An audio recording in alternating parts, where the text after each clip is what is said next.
On l'a annoncé en début de semaine, la société Bolloré Africa Logistics, ensemble avec Jetma, Nocotran et Manupor a été condamnée par la Cour commune de justice et d'arbitrage, CCJA, basée à Abidjan. Après la confirmation de cette énième condamnation, à quelle autre institution Maître WL Mbanewar Bataka et son client Charles Gaffan, PDG de la société Bolloré Africa Logistics pourront-ils s'adresser pour faire encore repousser l'évidence? Jugement numéro 994/2000 du 28 juillet 2000, arrêt 220/00 du 9 octobre 2000 rendu par Abdoulaye Yaya, mais contre lequel Maître Bataka a réussi à obtenir une ordonnance numéro 104 de sursis à exécution le 29 décembre 2000, 30 mai 2005, l'ordonnance sur requête numéro 36 rétracta celle numéro 104 prise le 28 décembre 2000 et ordonne la libération du riz aux établissements CIC, disons que la présente ordonnance sera notifiée en expédition aux parties, à la diligence de monsieur le greffier en chef de la Cour suprême et sera classée au rang des minutes du greffe, pour en être délivré à qui de droit toutes expéditions nécessaires. Mais l'arrêt d'Abdoulaye Yaya n'a jamais été exécuté. Deuxième round. Suite à une décision numéro 3583/2009 proposant que contre la cargaison de 5000 tonnes de riz, un franc symbolique soit remis à la société CIC et son représentant Cosmas Kokwaya, la Cour d'appel de Lomé rendit l'arrêt numéro 356/14 du 24 décembre 2014 qui, de façon résumée, stipule, en conséquence, condamne la société Jetma Togosa ensemble avec les intervenantes forcées, la société Manupor Togosa et Nocotran Togosa au paiement des causes de cette saisie, ainsi qu'aux dommages-intérêts en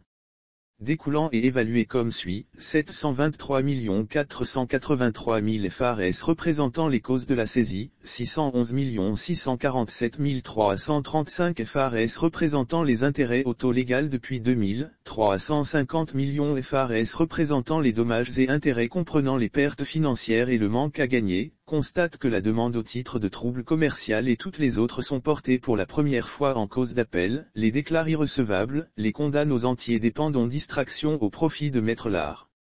Toku et Latevi Ebrum, avocats à la Cour, aux offres de droit, ainsi fait, jugés et prononcés publiquement par la Cour d'appel de Lomé, les jours, mois et AN que dessus, et ont signé le président et le greffier. Contre un pourvoi en cassation formulé par lesdites sociétés à travers Maître Bataka, la Cour suprême s'est déclarée incompétent pour statuer sur la requête fin de sursis à l'exécution de l'arrêt numéro 356/14 rendu le 24 décembre 2014 par la Cour d'appel de Lomé. Mais c'est à ce moment où des saisies étaient pratiquées en application de l'arrêt de la Cour d'appel que l'ancien président du tribunal de Lomé, Neo Ulmer se plia aux vux et entourloupes de Maître Bataka et stoppa les saisies entreprises. Il n'en fallait pas plus à Cosmas Kokwaya pour faire appel de cette décision inique.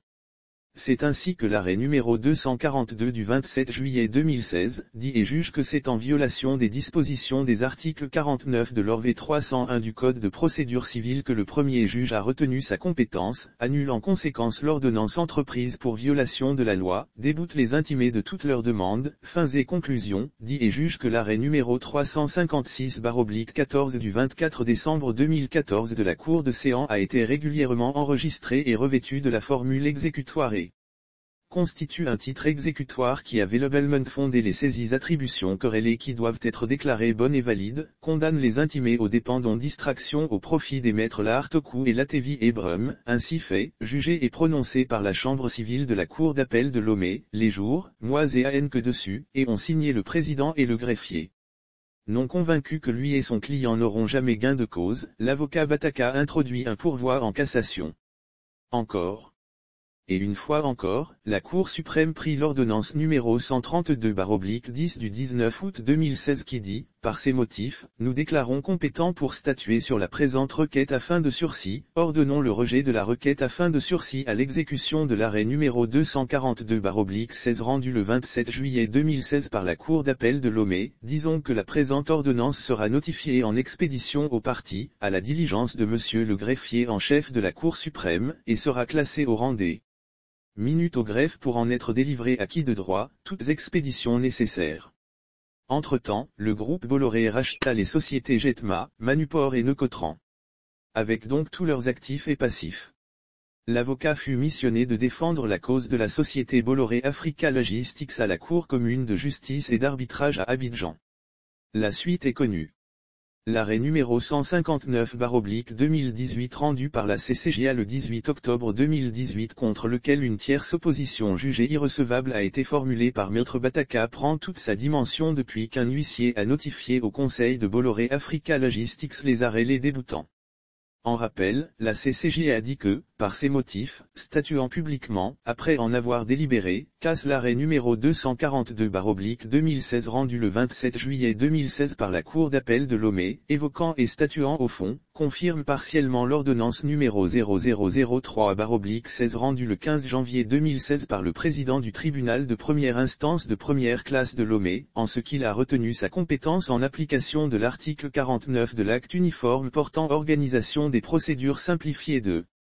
recouvrement et des voies d'exécution, l'infirme sur la contestation des saisies, statuant à nouveau, dit et juge que l'arrêt numéro 356/14 du 24 décembre 2014 de la Cour d'appel de Lomé constitue un titre exécutoire régulier, par conséquent, déclare bonne et valide les saisies-attributions de créances pratiquées les entre 17 et 18 décembre 2015, déboute les sociétés Jetma Togosa et Manuport Togosa de leurs demandes, fins et conclusions, les condamne aux dépens.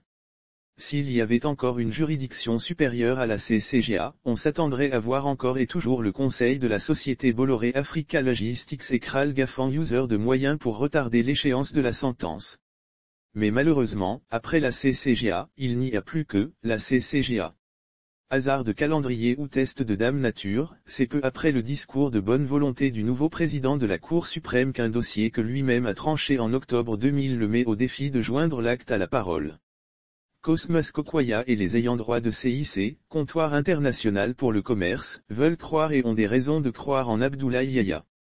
Mais s'il est vrai que des juges ont traîné la dignité de la justice togolaise dans la boue, il est encore plus vrai qu'il y aura toujours d'autres juges prêts à laver cet affront.